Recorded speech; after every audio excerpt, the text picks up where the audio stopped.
지난주에는 시편 95편과 이 시편을 인용해서 교훈하는 히브리서 3장을 대강 살펴보았습니다. 오늘도 이 시편 95편을 조금 더 생각하고 이어서 그 다음 장 히브리서 4장을 살펴보겠습니다.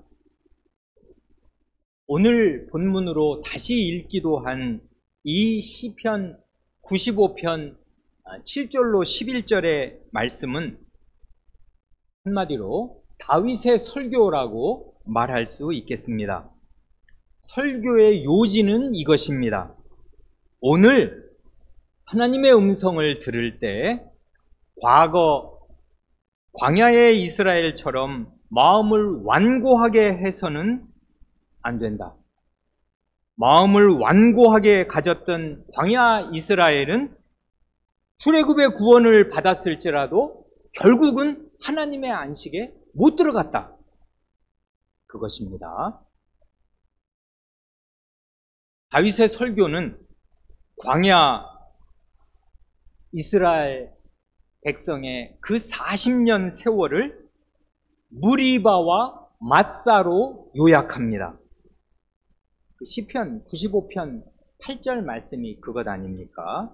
너희는 무리바에서와 같이 또 광야 마사의 날과 같이 너희 마음을 강팍하게 말지어다. 이 무리바와 마사는 마실 물이 없다고 백성이 원망했던 장소입니다. 먼저 무리바는 다툰다는 뜻입니다. 왜 다투었는가 하면 사람과 가축이 마실 물이 없어 고통스러워서 다투었습니다.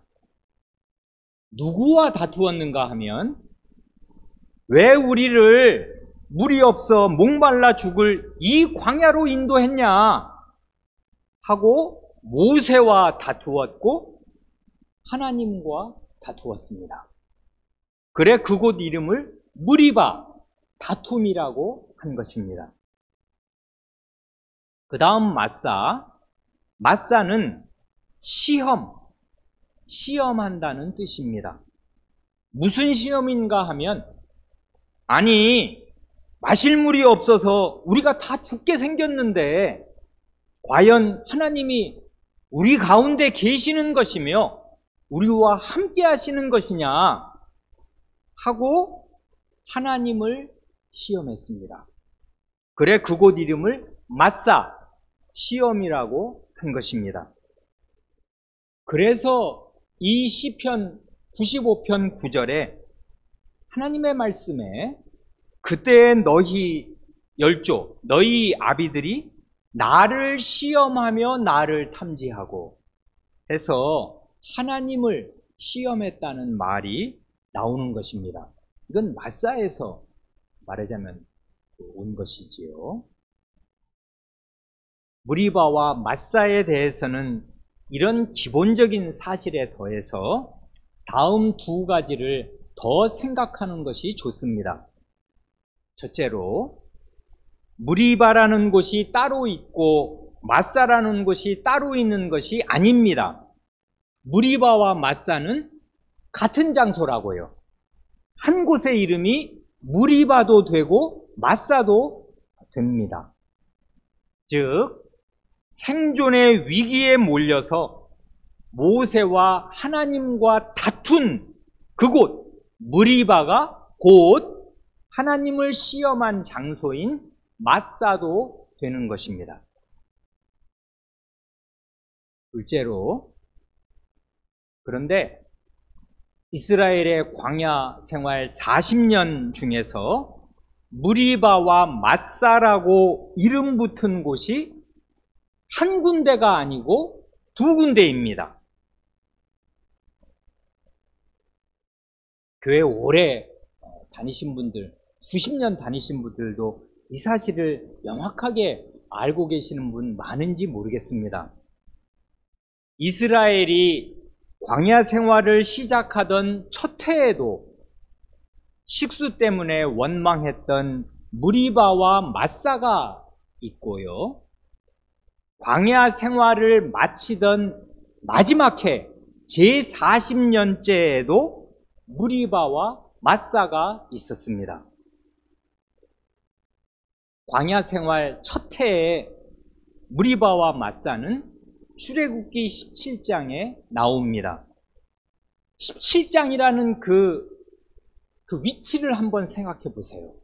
출애굽기 15장은 홍해를 건넌 직후에 이 온 이스라엘 백성이 완전한 출애굽의 구원을 이제 확정된 거지 않습니까? 애굽으로 돌아갈 수도 없고 애굽 군대가 쫓아올래야 쫓아올 수도 없이 바다가 딱 가로막혔고, 그리고 바다를 우리는 건넜고 저들은 바다에 다 빠져 죽었고, 그래 이스라엘 백성과 모세가 환희에 찬 찬송을 드렸던 그 찬송의 내용이 출애굽기 15장이요. 그 다음 16장은 바로 며칠 안 가서 먹을 게 없네, 배가 고프고 고기 먹고 싶다고 하나님께 불평과 원망을 해서 만나와 메추라기를 내려주신 장이 그게 출애굽기 16장의 기록이고요. 그 다음 19장은 다 아시는 대로 십계명을 내려주시려고 온 이스라엘 백성을 시내산 앞에 모으셔서 20장에서 10마디 말씀하시는 거잖아요. 그 출애굽기 19장이 언제 때 일이냐면 출애굽 제3월의 일입니다.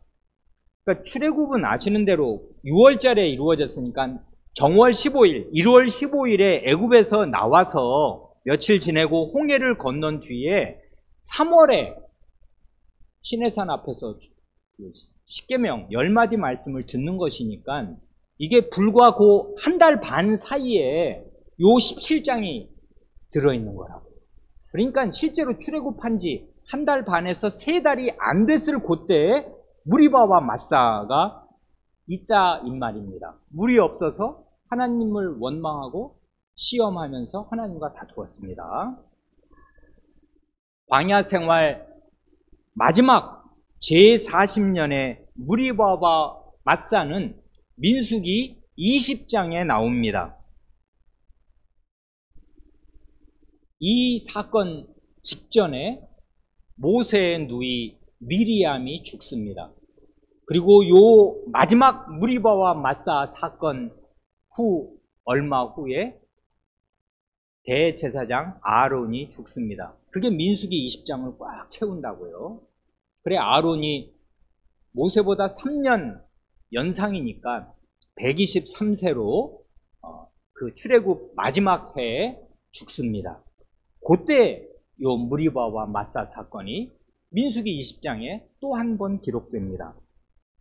이렇게 보면 출애굽 1세대의 광야 생활 40년은 무리바와 마사로 시작해서 무리바와 마사로 마쳤다고 하여도 과언이 아닙니다. 그래서 다윗의 설교가 이스라엘의 광야 생활을 무리바와 마사로 요약하는 것입니다. 이 사실이 오늘의 우리에게도 중요합니다. 출애굽의 구원을 받은, 이게 구원인데, 구원을 받은 이스라엘의 광야 생활은 불평과 원망으로 시작해서 불평과 원망으로 마칠 만큼 실제로 어려웠습니다. 구원받은 이후의 생활이 순탄한 꽃길이 아니었고 광야의 가시밭길이었습니다. 중요한 건 이것인데 현재의 생활이 절박한 궁지에 몰려서 말할 수 없이 어려워지면은 어떤 일이 일어나게 되냐 하면 과거에 받은 큰 구원도 까맣게 잊어버리고 저 앞에 약속된 미래의 안식도 까맣게 잊어버리기가 십상입니다.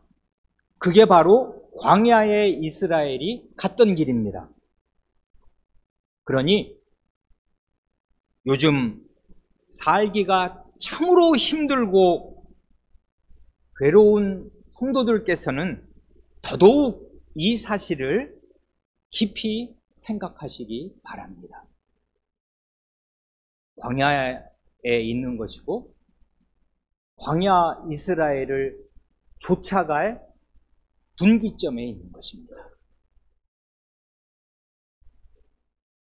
이제 히브리서 4장으로 넘어갑니다. 4장 1절 말씀은 이렇지 않습니까? 그러므로 우리는 두려워할지니 그의 안식이란 하나님의 안식입니다. 하나님의 안식에 들어갈 약속이 남아 있을지라도 너희 중에 혹 미치지 못할 자가 있을까 합니다.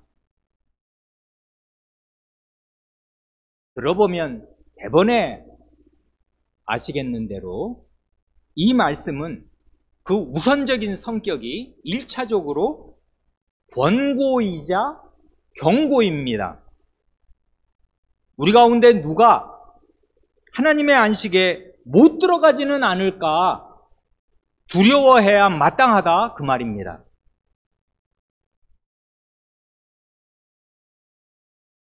일차적인 성격은 경고이겠습니다마는 더 깊이 생각하면 경고 중에도 상당한 위로가 있습니다. 1절에 어떤 위로가 있겠습니까? 두 가지 점에서 위로가 있습니다. 첫째로 하나님의 안식에 들어갈 약속이 여전히 살아 있습니다. 그래, 그의 안식, 하나님의 안식에 들어갈 약속이 남아 있을지라도 하시지 않습니까? 둘째로 과거 광야 시대에는 출애굽 1세대 60만 명이 다 하나님의 안식에 못 들어갔고 극소수의 예외라고 할 단 두 사람 여호수아와 갈렙만 안식의 땅에 들어갔습니다. 그러니 이게 좀 무참한 일이지만 이걸 확률로 말하면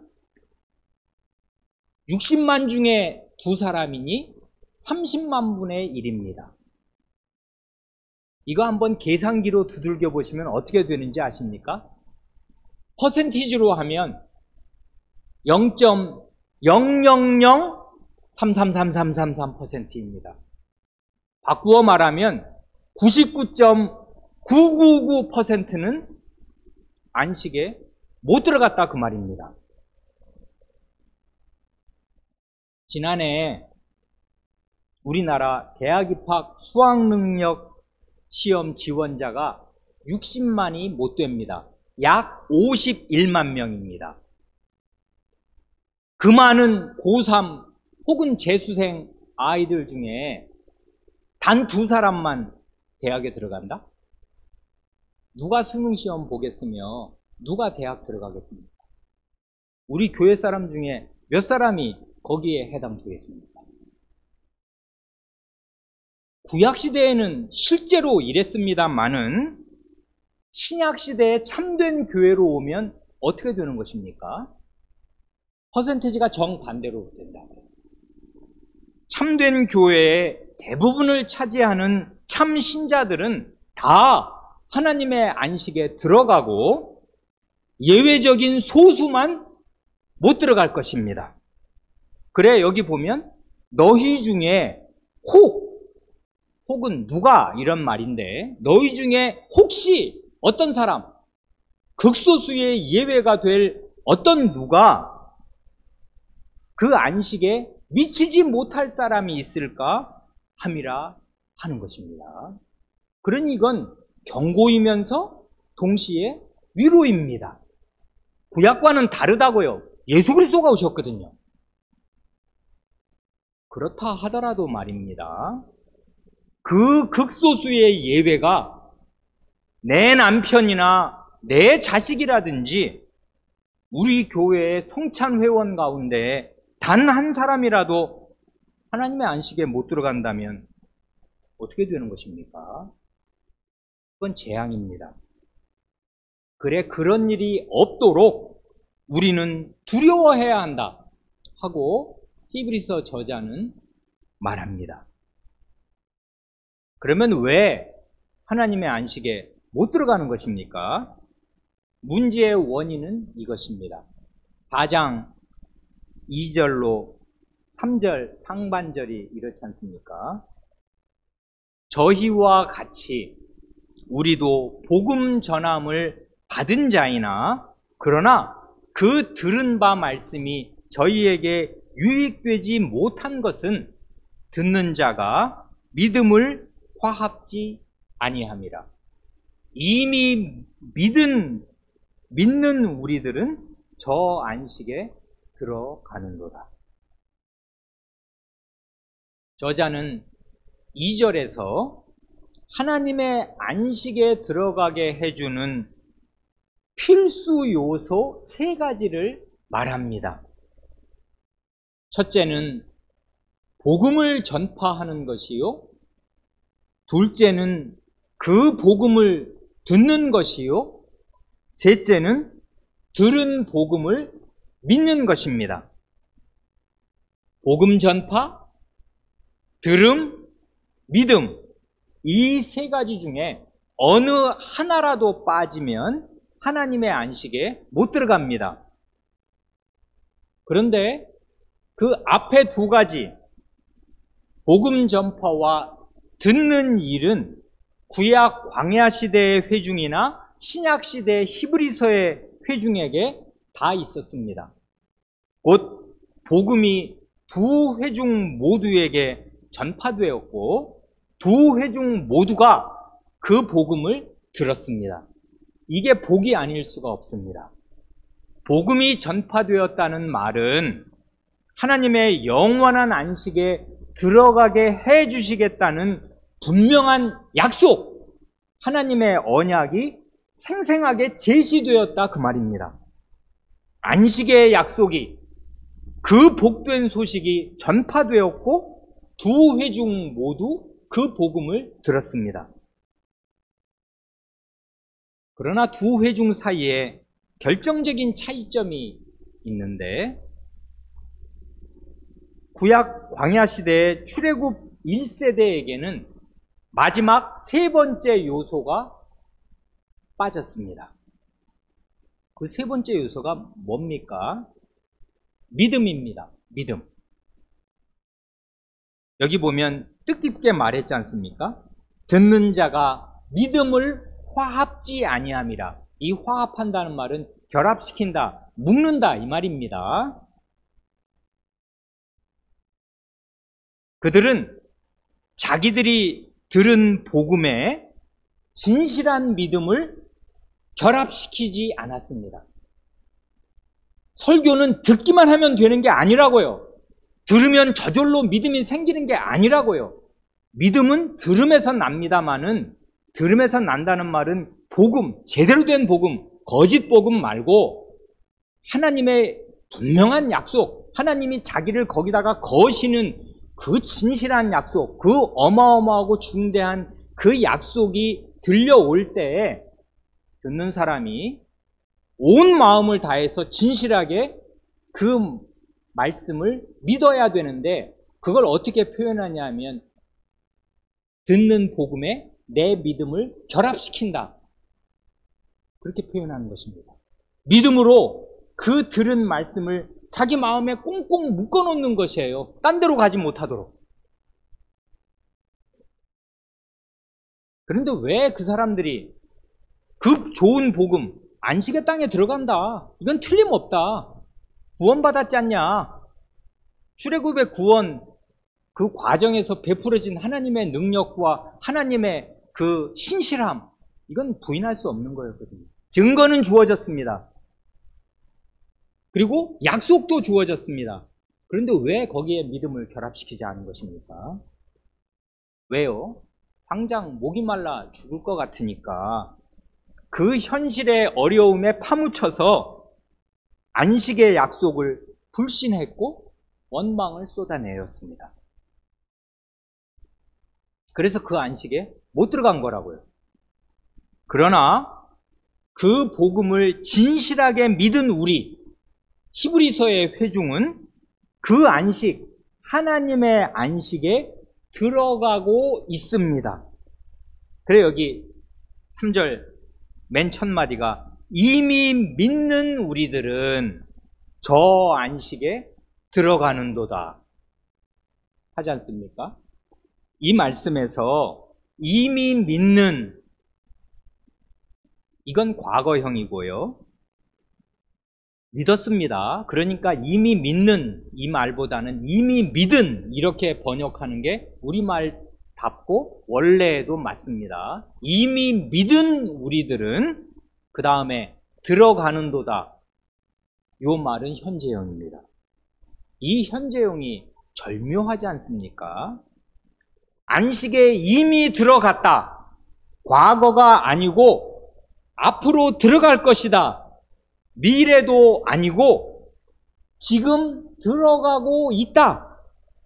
현재로 표현합니다. 이게 아주 절묘하다고요. 이미 믿은 우리는 안 믿고 불순종한 과거 광야의 이스라엘과 구별됩니다. 이미 우리는 과거에 믿었습니다. 복음을 확실하게. 그런데 우리의 현재는 뭐냐면 그 안식에 들어가고 있습니다. 왜 이렇게 말하는지 11절까지 마저 읽으면 밝혀질 것입니다. 그것이 우리 교우분들의 마음에 선연하여지기를 바랍니다. 그런데요, 이제부터 난코스입니다. 히브리서 4장에는 중간중간에 이 급커브 구간이 있어서 히브리서 저자의 논리, 이건 결국 성경의 논리이고 하나님의 논리인데 이 논리를 잘 따라가는 것이 쉬운 일이 아닙니다. 운전해 보신 분들은 왜 그 산길 꼬불꼬불한 그 정말 S자형 산길 가보신 적도 있지요. 그 힘겹게, 그리고 오른쪽에 보면 절벽이고 경계속도 뭐 분명치 않아가지고 깜깜한데 거기를 이렇게 살떨리게 살살살살 이렇게 가고 있는데 반대편에서 덤프트럭 내려오면 어떻게 됩니까? 운전대 꽉 잡아야 되고 정신 차려서 차선 잘 지키면서 살금살금 가야 되지 않습니까? 그런 운전을 오래 하다 보면 그런 일은 어쨌든 더 한두 번 이상 겪습니다. 지금이 그렇다고요. 첫 번째 난코스가 여기인데 3절입니다. 이미 믿은 우리들은 저 안식, 그 안식, 이건 하나님의 안식입니다. 그 안식에 들어가는도다. 그 말씀하신 바와 같으니, 이건 그가라고 말해도 좋습니다. 그가 하나님께서 말씀하신 바와 같으니 내가 노하여 맹세한 바와 같이 저희가 내 안식에 들어오지 못하리라 하셨다 하였으나 세상을 창조할 때부터 그 일이 이루었느니라.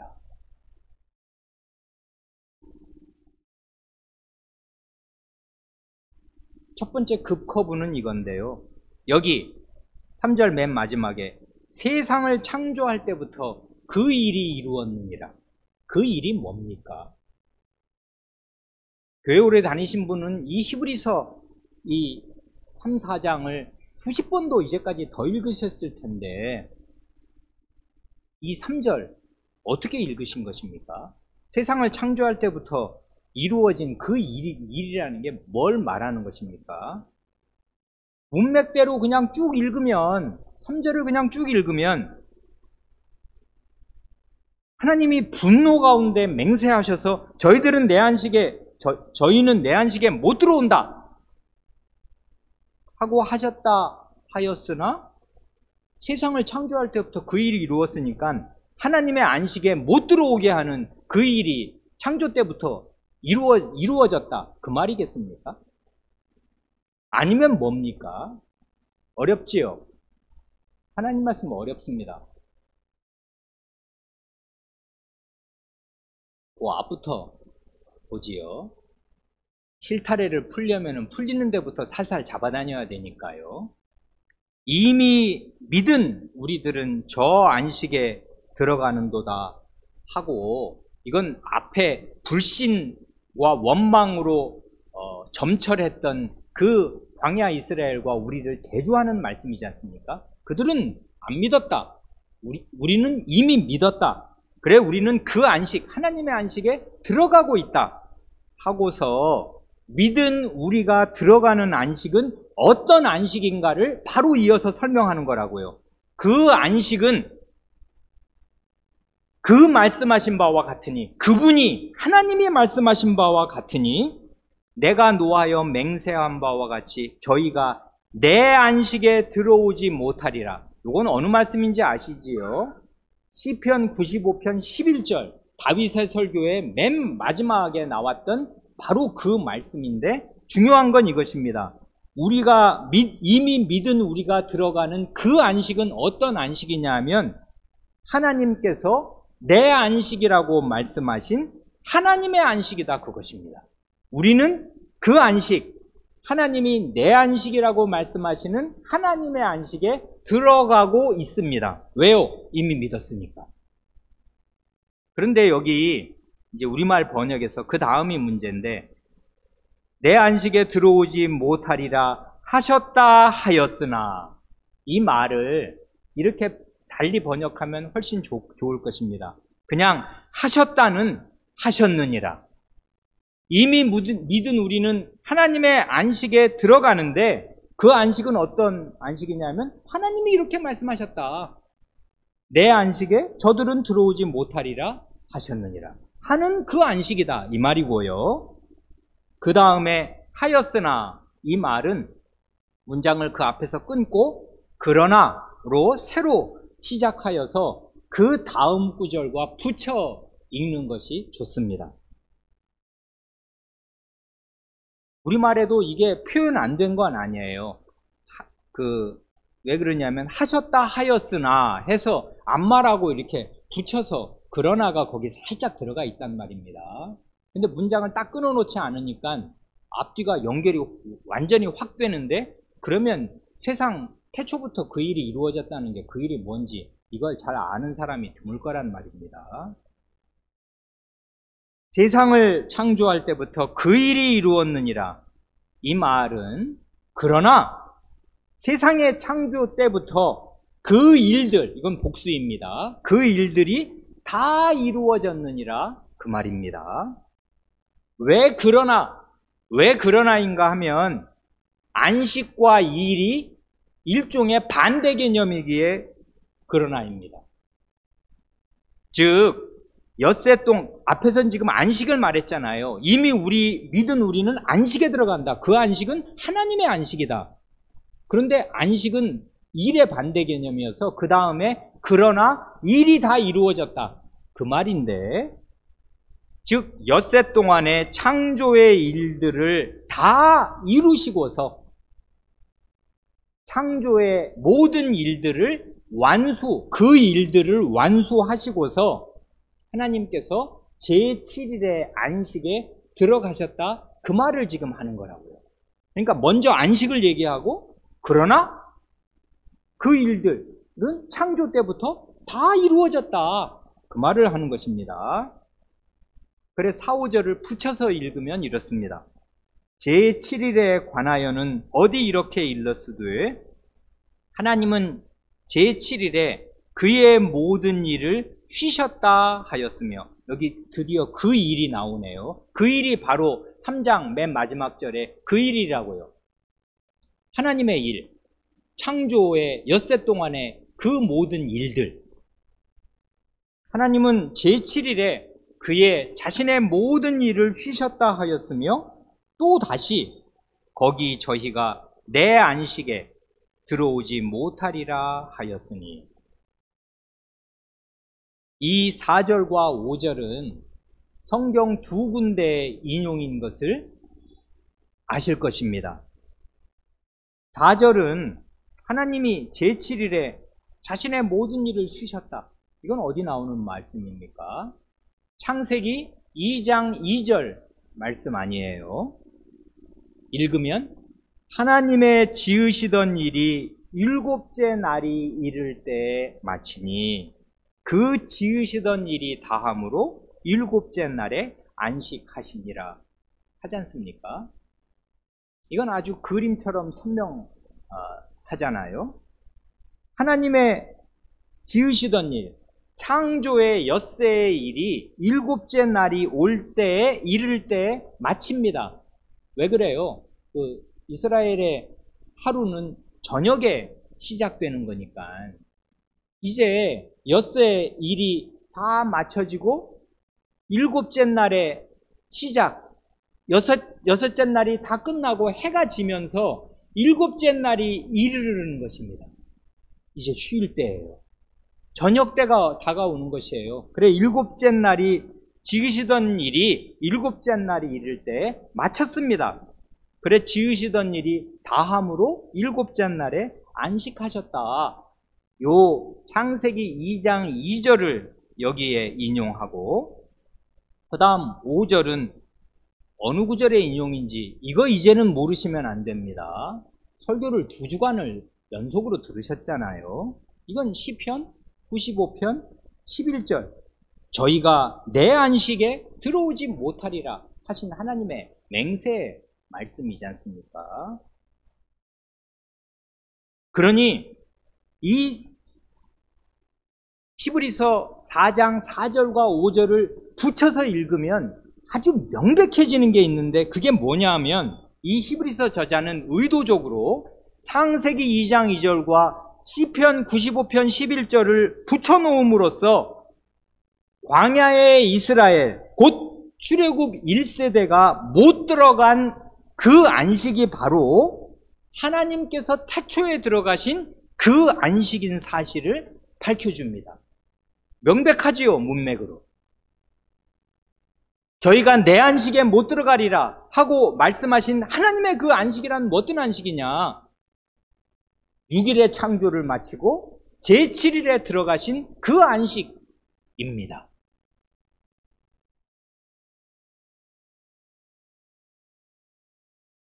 그 다음에 이 히브리서 저자의 아주 빼어난 역사 해석 2가지가 잇따라 나옵니다. 이게 아주 놀라운 거라고요. 첫 번째 멋진 해석이 6절 첫마디입니다. 그러면 거기란 하나님의 안식이니까 하나님의 안식에 들어갈 자들이 남아 있거니와. 이건 성경 저자, 히브리서 저자의 선언이며 사실은 추론입니다. 논리적으로 이러이러하니까 그러면 하고서 이렇게 결론을 내리는 것인데, 어떻게 이렇게 말할 수 있는 것입니까? 이거 한번 잘 생각해 보세요. 자, 그 앞에 4절, 5절 다음에 6절에 이게 결론으로 나올 수 있는 거냐 이 말입니다. 앞에 내용이 뭐예요? 하나님께서 창조의 제7일에 쉬셨습니다. 이거 모르는 하나님 백성은 없어요. 창세기 1, 2장은 다 읽으니까. 하나님이 제7일에 쉬셨다. 오케이, 알겠어요. 그리고 출애굽의 1세대는 하나님의 쉼, 하나님의 안식에 못 들어갔다. 그것도 알아요. 다 죽었으니까, 광야에서. 자, 2가지는 이른바 팩트입니다. 사실 하나님은 제7일에 안식에 들어가셨다. 오케이. 이스라엘 광야 1세대는 안식에 못 들어갔다. 오케이. 그 다음이 문제 아니에요. 6절. 그러면 당연히 하나님의 안식에 들어갈 다른 사람들이 남아 있어야 되는 것이며 남아 있는 것입니까? 그게 당연한 결론이에요. 어떻게 이런 결론을 내리냔 말입니다. 히브리서의 저자가 하나님의 안식에 들어갈 사람들이 그러면 남아있다 하고 단언하는 근거가 도대체 뭡니까? 이건 창세기 2장 2절을 이분이 똑바로 읽은 거라고요. 하나님께서 창조의 제7일에 들어가신 안식은 결코 하나님 자신만의 안식이 아닙니다. 제6일에 바로 전날 창조하신 그 백성과 함께 누리실 안식이라 그 말입니다. 그래야 하나님이 왕으로 계시고 창조주요 대주제로 계시고 지음받은 그 백성이 함께 있는 그 하나님의 나라는 안식의 나라다 하는 것을 태초부터 창세기 2장 2절에 계시하신 것입니다. 그걸 이분이 아는 거예요. 이건 당연한 일이기도 한데 하나님은 피곤해서 쉬시는 법이 없습니다. 그리고 실제로 제7일에 안식에 들어가셨다고 해서 하나님이 일을 다 그치신 것도 아니에요. 이건 앞뒤 모순되는 말 같지만 창조해서 새로 만들어내는 일을 그치신 것 뿐이지 섭리하시고 유지하시고 보존하시는 일은 한순간도 그치신 일이 없어요. 예수님의 말씀이 그거지 않습니까? 예수님이 안식일에 어떤 사람을 고치니까 왜 안식일을 범하냐? 당신은 하나님의 사람이 아니다. 4계명을 범하면서 어떻게 하나님의 사람이냐 하니까 예수님의 논리가 뭡니까? 아버지께서 이제까지 일하시니 나도 일한다. 하나님께서 창세 이후로 계속 일해 오셨어요. 그 일은 무슨 일입니까?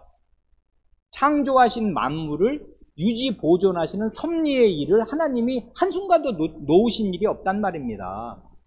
그러니까 하나님은 피곤해서 쉬시는 법도 없고 모든 일에서 완전히 손을 떼시는 법도 없어요. 그럼에도 불구하고 성경은 아주 주요하게 창세기 처음부터 창조는 6일로 끝났고 제7일에는 하나님이 자기 일을 마치시고 쉬셨다. 안식하셨다. 그렇게 말씀하신 것은 이 안식의 세계, 하나님이 먼저 들어가신 안식의 세계에 인류 역사가 하나님의 뜻대로 펼쳐지고 나서 이 안식의 세계에 하나님의 백성들을 들어오게 하셔서 왕과 그 백성이 함께 쉬는 그 안식과 평안의 나라, 그 나라를 하나님이 마련하시는 거다 하는 계시라고요. 인류 역사의 종국에 대한 위대한 계시. 그런데 구약의 가장 중요한 구원을 받은 출애굽 1세대가 하나님의 안식에 다 못 들어갔습니다. 그러면 하나님의 왕만 덜렁 그 안식의 나라에 홀로 계시고 하나님이 구원해내신 그 모든 백성은 안식에 하나도 못 들어갔으니 그러면 제7일에 안식에 들어가신 하나님의 뜻은 좌절되는 것입니까? 그럴 수 없다 그 말입니다. 그래서 히브리서 저자가 이 4장 6절에서 이 위대한 추론을 하는 것입니다. 자, 하나님은 제7일에 안식에 들어가셨다. 그런데 구약의 구원을 받은 이스라엘 백성은 안식에 거의 다 못 들어갔다. 그러면 어떻게 되는 거냐? 하나님의 안식을 제정하신 뜻이 좌절되고 무산되는 것인가? 그럴 수 없다.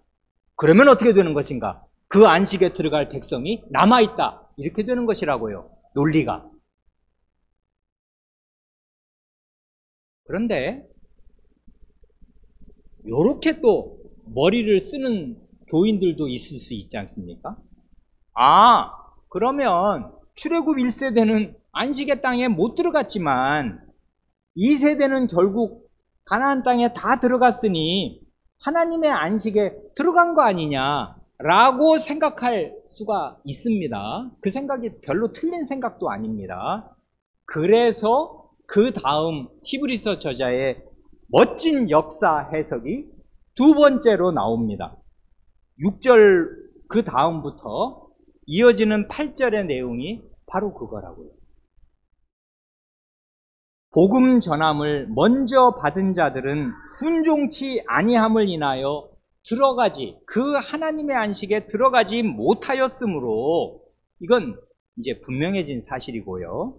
그래서 7절 오랜 후에 이건 500년 뒤에 모세 때부터 500년 뒤니까 다윗의 시대는 오랜 후에 다윗의 글에 다시 어느 날을 정하여 오늘날이라고 미리 이같이 일렀으되 오늘날 너희가 그의 음성을 듣거든 너희 마음을 강팍해 말라 하였나니 만일 여호수아가 저희에게 안식을 주었다면 그 후에 다른 날을 말씀하지 아니하셨으리라.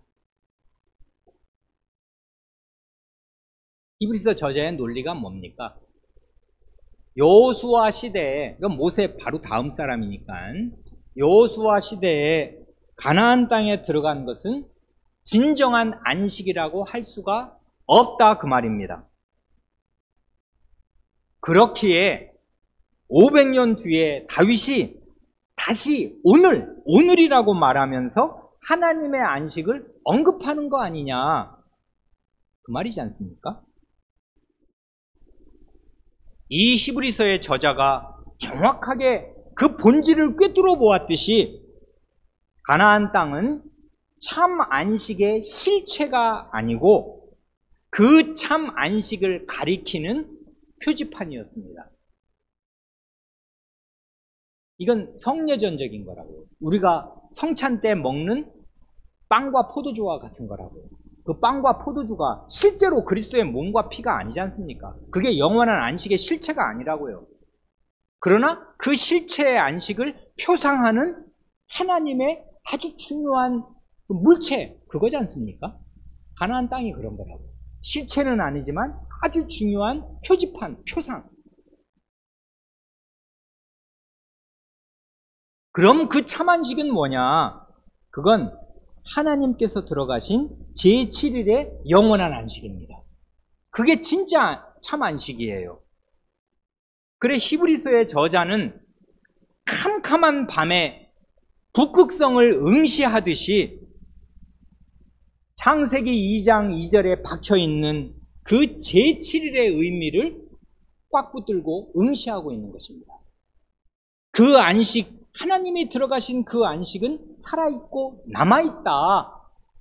그래 그전 백성들이 무수히 그 안식에 들어가는데 실패하였는데 실패한 이유는 불신과 불순종이다. 하나님의 그 약속이 철저했고 확실했고 자기를 걸었는데도 불구하고, 그리고 하나님 자신이 그 안식에 그 백성과 함께 들어갈 뜻을 보이시면서 먼저 들어가셨으면, 신랑이 들어갔으면 신부는 따라 들어갈 걸 믿고 가야 되는데 현실이 어렵거든요. 그래 그 말씀 안 믿었습니다. 믿음이 없으면 구원받지 못한단 말입니다. 그때 그 믿음은 일관된 믿음을 말하는 거예요. 현실이 아무리 어려워도 하나님의 말씀은 틀림없다. 안식에 나를 초대하시는 거고 이미 하나님이 안식에 들어가셨으니까 나도 들어간 것과 진배 없다. 그리고 이 어려움은 곧 끝난다. 믿는 것입니다. 그런데 그런 믿음이 없이는 안식에 못 들어간다고요. 그리고 그런 믿음은 그런 자기 그 믿음을 신실하게 하나님 말씀에 순종하는 생활로 입증되는 진실한 믿음이어야지 예수님 믿었습니다. 이런 말뿐의 믿음 전혀 아니라고요. 그래 가나안 땅에 들어간 이스라엘이 자기가 밟고 다니는 그 안식의 땅의 의미를 참되게 깨달으면 창세기 2장 2절을 붙들었어야 되는 것이에요. 하나님께서 우리를 출애굽에서 구원하시고 우리의 아비들을 광야에서 다 모래 속에 묻히게 하셨을지라도 다시 60만을 광야에서 창조해내셔서 우리를 이 땅을 밟게 하시니 그 하나님은 하나님의 안식에 우리를 능히 들어가게 하고도 남으실 분이니 우리는 그 하나님을 믿고 의지한다. 이렇게 신실하게 살면 반드시 하나님의 안식에 들어갔을 것입니다만은 그렇지 못하였습니다. 이제 9절, 10절입니다. 이 말씀을 보고 싶어서 히브리서 3, 4장을 교훈과 함께 읽고자 한 것입니다. 그런즉 안식할 때가 하나님의 백성에게 남아있도다. 이미 그의 안식에 들어간 자는 하나님이 자기 일을 쉬심과 같이 자기 일을 쉬느니라.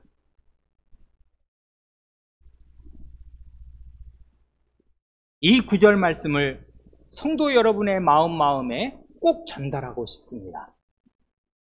여기 그런즉 안식할 때가 하나님의 백성에게 남아있도다 할 때 그 남아있다는 말 이제까지 어디에 나왔는지 혹시 기억하시겠습니까?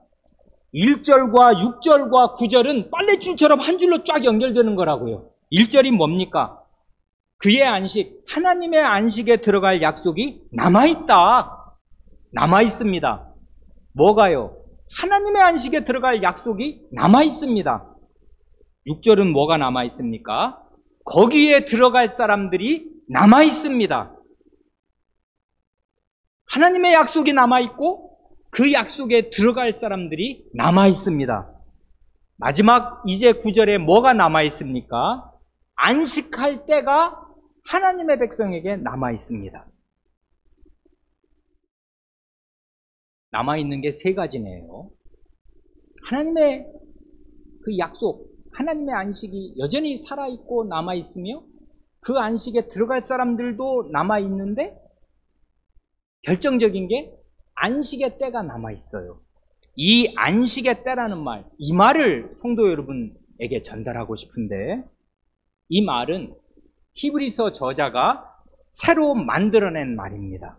신약성경에 여기 그 신약성경 260장입니까? 전체 가운데 여기 단 한 번만 나오는 신조어입니다. 유일하게 여기에만 나타나고 딴 데는 아무 데도 없어요. 이건 완전히 히브리서 저자가 새로 만들어낸 희한한 말입니다. 안식의 때라는 말, 사바티스모스.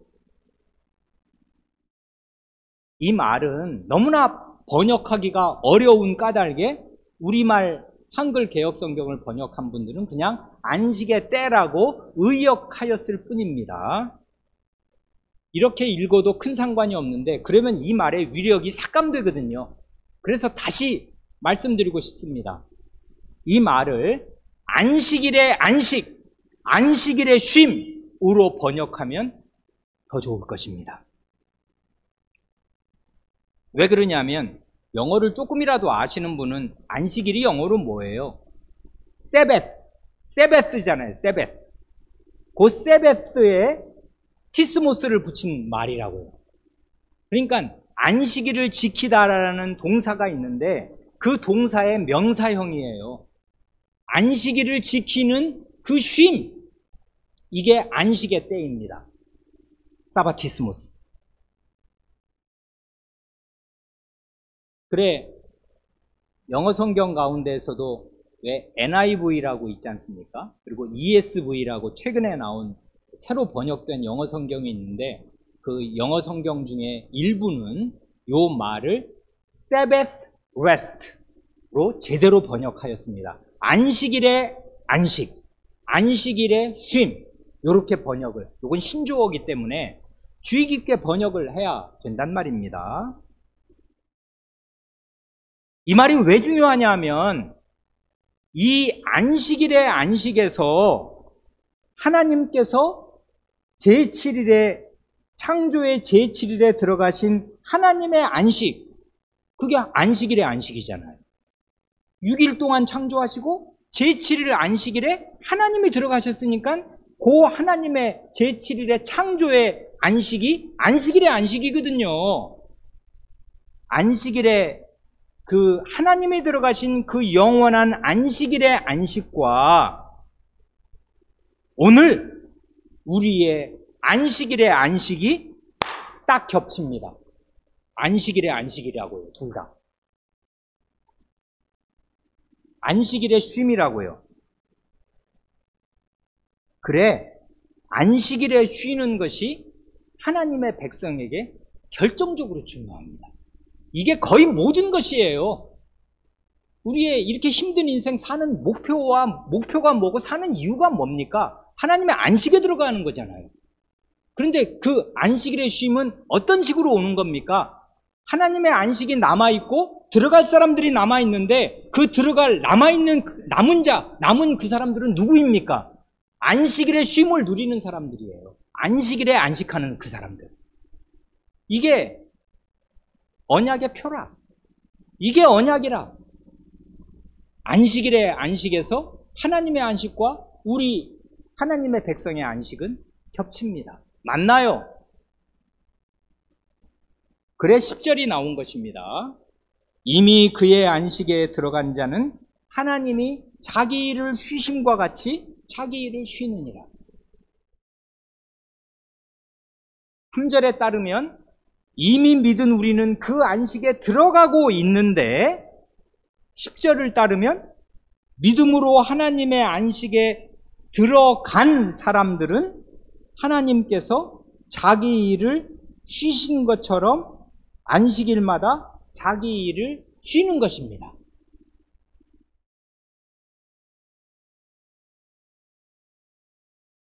근데 여기 3절에서는 현재형, 이미 믿은 우리는 그 안식에 들어가고 있다. 10절에서는 이미 그 안식에 들어갔다. 우리가 안식에 들어갔나? 이건 과거형입니다. 그런데 11절을 맞이 읽으면 어떻게 돼요? 그러므로 우리가 저 안식에 들어가기를 힘쓸지니 이는 누구든지 저 순종치 아니하는 본에 빠지지 않게 하려 함이라. 여기는 안식이 미래형으로 제시됩니다. 안식에 들어가기를 힘써야 한다. 이러지 않습니까? 그러니 요 짧은 히브리서 11절에 4장 11절에 안식이 세 시제로 동시에 제시됩니다. 3절에서는 우리는 믿음으로 그 안식에 들어가고 있습니다. 이게 우리의 현재입니다. 그리고 10절을 따르면 이미 들어간 것도 사실입니다. 왜냐하면 하나님이 먼저 들어가셨으니까. 예수 그리스도께서 들어가 계시니까. 그리고 완전한 안식은 미래에 올 것도 사실입니다. 11절. 이걸 구원으로 바꾸어 말해도 되지 않습니까? 우리는 구원을 받았습니다. 과거. 현재도 구원을 받고 있습니다. 그리고 장차 완전한 구원에 이를 것입니다. 죄로 바꾸어도 마찬가지지 않습니까? 우리는 죄사함을 받았습니다. 과거지요.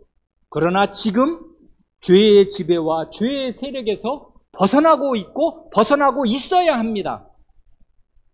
그러면 장차 죄된 존재로부터 완전히 벗어나게 될 것입니다. 중요한 것은 이것입니다.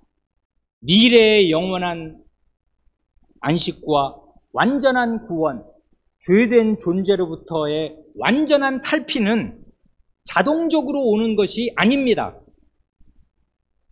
11절 말씀대로 참된 믿음과 순종으로 그 안식에 오늘 들어가기를 힘쓰는 사람들에게 올 것입니다. 그래 이게 히브리서 저자의 1절과 11절의 권면이잖아요. 1절 그의 안식에 들어갈 약속이 남아있을지라도 너희 중에 혹 미치지 못하는 자가 있을까? 두려워해야 한다. 우리는 저 안식에 들어가기를 힘써야 한다. 이는 누구든지 저 순종치 아니하는 그 전철을 밟지 않아야 하기에 이미 그렇게 된 무수한 이해가 있습니다. 구약성경은 그걸로 꽉 차 있잖아요. 이스라엘의 실패로. 안식에 못 들어간 하나님 백성들의 실패담입니다. 그러니 어떻게 하겠습니까?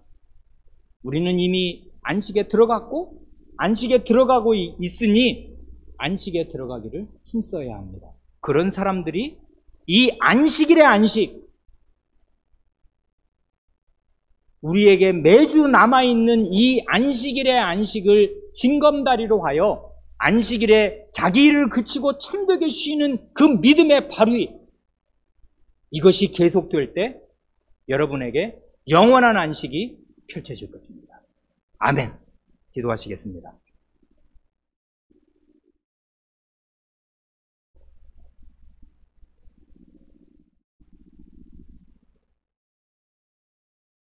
하나님 아버지, 하나님의 말씀은 심오하고 깊고 넓고 풍부하오나 저희의 이해는 옅고 얕고 적고 졸렬하옵니다. 오늘 히브리서 저자를 통하여 저희에게 영원한 안식으로 오라 하시는 하나님의 말씀을 들려주시니 감사합니다.